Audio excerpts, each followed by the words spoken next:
Welcome back. When it comes to tracking steps to stay fit, a new study shows 10,000 may not be the magic number after all. International researchers found moving less can still reduce the risk of chronic diseases and even death. Tina Kraus reports from London. It's the lunch break, but there's no rest for colleagues Lori Othen and Kate Kinning as they chase their daily step goals. I'm currently on 12,000 today.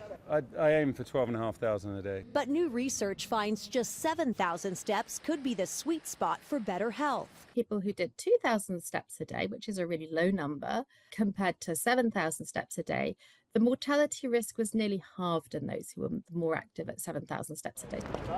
Dr. Barbara Jeffress co-authored an international study looking at data from more than 160,000 adults. Those with step counts of 7,000 a day versus 2,000 reduce their risk of many health conditions, including dementia, cardiovascular disease, depression, type 2 diabetes, and cancer. We could see quite significant and meaningful health benefits. Should all of us be counting our steps? I think steps are a great metric that people can relate to, but it doesn't tell us if we're doing them fast or slow, if we're going for a leisurely walk or a more intense run or jog.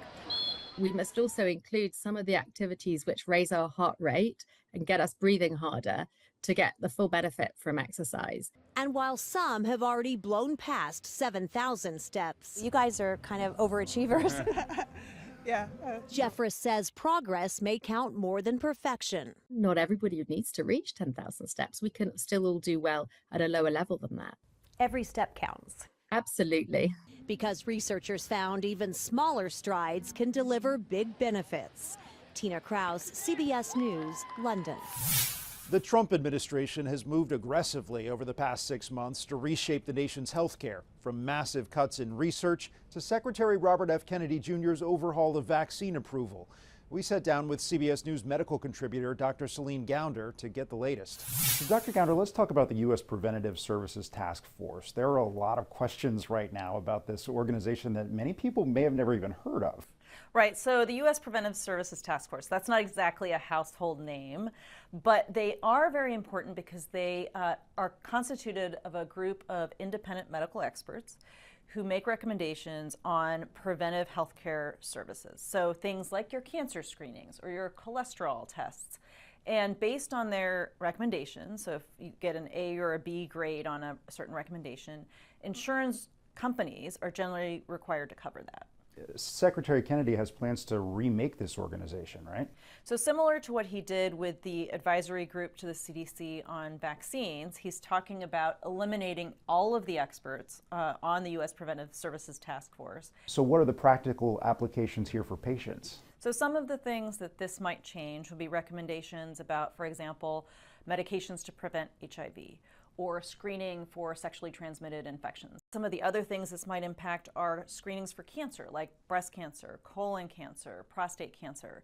Let's talk about other big changes at the federal level. The National Cancer Institute is a key research body, and there's a report from KFF Health News that there are major cuts in funding and also an exodus of staff. Why is this significant? So this is happening across the board at NIH. So NIH, as well as the National Cancer Institute, which is part of NIH, both are facing about a 40% cut in their budget over the coming year. There are also changes in the way that funding is being released. So they're talking about giving 5 years worth of funding all at once instead of 1 year worth of funding. But that also means you can fund fewer projects with that same budget. So it's a way essentially of really narrowing down what you're investing in or not investing in. Would this just impact research, or could it also impact patient care? Well, research impacts patient care, right? So you don't get those new diagnostic tests for, say, prostate cancer or bladder cancer without research. You don't get those new treatments for various different conditions without research. And you have a lot of patients who are in clinical trials. So if those trials get shut down because there's no funding to support them, of course that's going to very directly impact on patients. Can the private sector step in to make up the difference? The private sector won't step in to do research unless they see there's a direct profit to be made.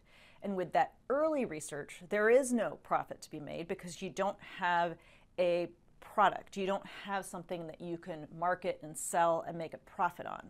So they don't really step in until pretty late in the game, where all of this other science has been done, and now they can turn that into a product that they can sell for a profit. I also want to ask you about the tariffs from the Trump administration. We know President Trump reached an agreement with the EU for a 15% tariff just recently. Most people wouldn't think necessarily about the impact of tariffs on drug prices, but can it have an impact? A lot of our drugs are manufactured in Europe, so these tariffs on the EU will have a direct impact on drug prices. It remains to be seen how private insurance companies, the insurance you get through your job, or how other programs like Medicare and Medicaid are going to deal with that. Will they pass on those additional costs resulting from the tariffs to consumers? We don't know.